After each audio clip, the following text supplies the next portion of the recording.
Okay sir. మన పట్టణంలో drunk and driving ఇంత ముందుకు డ్రంక్ అండ్ డ్రైవ్ టెస్ట్ ఏదైతే ఉందో నైట్ టైంలో చెక్ చేసేవారు. అంటే గత కొన్ని సంవత్సరం నుంచి అదే జరుగుతూ ఉంది. నైట్ 10 o'clock తర్వాత వెహికల్స్ రోడ్లో ఆ వాల్యూమ్ అన్నీ తగ్గిన తర్వాత చెక్ చేయడం జరుగుతుంది. దానికి రీజన్ కూడా ఏంటంటే వాల్యూమ్ పెరిగిపోయి రెగ్యులేషన్లు అంతా కాన్సన్ట్రేట్ చేయడం వల్ల డే టైంలో చెకింగ్ అనేది కంప్లీట్గా లేకుండా పోయింది. సో నైట్ ఒక షెడ్యూల్ పెట్టేసి ఫిక్స్డ్ ప్లేసెస్లో మోస్ట్లీ చేసేవారు.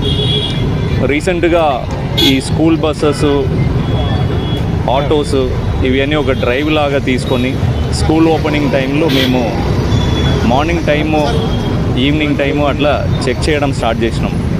కానీ మాకే షాకింగ్ ఏంటంటే కొన్ని స్కూల్ బస్సెస్, పిల్లలతో వెళ్ళే స్కూల్ బస్సెస్ కూడా బస్ డ్రైవర్స్ తాగి ఉన్నారు. దానిలో ఒక బస్సులో అయితే 400 రీడింగ్ వచ్చింది. సో దాదాపు ఈ 1 month డ్రైవ్లో 35 డ్రైవర్స్ తాగి ఉండడం గుర్తించినాం. దానిలో బస్సెస్ ఉన్నాయి, స్కూల్ వ్యాన్స్ ఉన్నాయి, అలాగే స్కూల్ చిన్నపిల్లల్ని తీసుకెళ్లే ఆటో డ్రైవర్స్ ఉన్నారు. సో ఒక్క నెలలోనే 35 మంది, అది కూడా స్కూల్ చిల్డ్రన్ని ట్రాన్స్పోర్ట్ చేసేవాళ్ళు తాగి బండి నడపడం జరుగుతుందన్నది మాకు చాలా పెద్ద షాకింగ్. సో తర్వాత మా సిపి గారు మేమంతా చర్చించి ఈ డ్రంక్ అండ్ డ్రైవ్ ఇంకా డిటరెన్స్ వచ్చే విధంగా, ఇంకా ఫలితాలు మంచిగా వచ్చే విధంగా మనం ఏం చేయవచ్చని ఆలోచన చేసి సిపి గారు ఆదేశాల మేరకి సర్ప్రైజ్గా డే టైంలో కూడా ఎక్కడైతే రద్దీ లేని ప్లేసెస్ ఉన్నాయో ఆ టైమింగ్ చూసి డిఫరెంట్ ప్లేసెస్లో సడన్గా ఒక టీం వచ్చి సర్ప్రైజ్గా చెక్ చేయాలని అనుకున్నాము. అలాగే ఇంకా కొన్ని స్ట్రాటజీ కూడా ముందుకు చేయాలని పెట్టుకున్నాము. దానిలో భాగంగా ఈరోజు మింట్ కాంపౌండ్ దగ్గర సీనియర్ ఆఫీసర్స్ కూడా డీసీపీ గారు శ్రీనివాస్ గారు, అడిషనల్ డీసీపీ రాములు గారు, ఏసీపీ సెంట్రల్ జోన్ మోహన్ గారు, సైద్ రెడ్డి ఇన్స్పెక్టర్ సైఫాబాద్ గారు, వారి సిబ్బంది అందరూ ఇక్కడ డ్రంక్ అండ్ డ్రైవ్ చెకింగ్ చేస్తూ ఉన్నాము. ఈ సంవత్సరం దాదాపు 30,000 కేసెస్ ఈ డ్రంక్ అండ్ డ్రైవ్లో పెట్టడం జరిగింది. దానిలో 1300 మెంబర్స్ జైలు కూడా వెళ్ళడం జరిగింది. అంటే 1 రోజు నుంచి 20 రోజు వరకు డిఫరెంట్ జైలు శిక్ష కూడా ఇవ్వడం జరిగింది. సో దీనిలో 0 టాలరెన్స్ వచ్చే విధంగా మేము ముందుకు తీసుకెళ్తున్నాము. చాలా యాక్సిడెంట్స్ చూస్తే కూడా మీకు ఈ డ్రంక్ అండ్ డ్రైవ్ వల్లనే చాలా యాక్సిడెంట్స్ అవుతుంటాయి. సెల్ఫ్ యాక్సిడెంట్స్ చాలా వరకు డ్రంక్ ఉంటారు.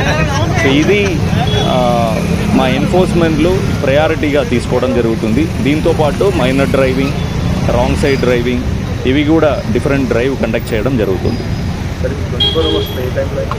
ఏ టైంలోనే చేస్తాం. ఇంత ముందుకు అది ఏంటంటే అలవాటు అయిపోయింది. పోలీసు వారు morning drunk and drive checking ఉండదు, నైటే ఉంటారు. అది కూడా కన్సర్న్ ప్లేసెస్, అంటే గుర్తించిన ప్లేసెస్ ఉన్నాయి, ఆ ప్లేసెస్లోనే ఉంటారు. అది మెసేజ్ వెళ్ళిపోయింది అని మాకు కూడా అనిపించింది. బికాజ్ ఈ డే టైంలో చెక్ చేస్తుంటే చాలా వరకు స్కూల్ బస్సెస్ పట్టుబడుతున్నాయంటే ఇట్ ఈస్ వెరీ బ్యాడ్. అందుకే మేము ఆ స్ట్రాటజీని మార్చుకొని డే టైం కూడా వీలైన ప్లేసెస్లో, వీలైన టైమింగ్లో డిఫరెంట్ టీమ్స్ని, స్క్వాడ్స్ని ఏర్పాటు చేసుకొని చేయాలని నిర్ణయించుకున్నాం. డ్రైవర్స్ని అయితే జైలుకి పంపడం జరిగింది. బికాజ్ మజిస్ట్రేట్స్ కూడా దాన్ని ఆ సివియారిటీని అర్థం చేసుకొని కొంతమందికి జైలు శిక్ష ఇవ్వడం జరిగింది. అండ్ స్కూల్స్కి అయితే లెటర్ పంపించినాం. ఇట్లా మీ ట్రాన్స్పోర్ట్ మేనేజర్స్కి బ్రీత్ అనలైజర్స్ కూడా కంపల్సరీ చేయమని, daily morning and evening breath అనలైజర్తో చెక్ చేసుకోవాలని వాళ్ళకి నోటీస్ పంపడం జరిగింది.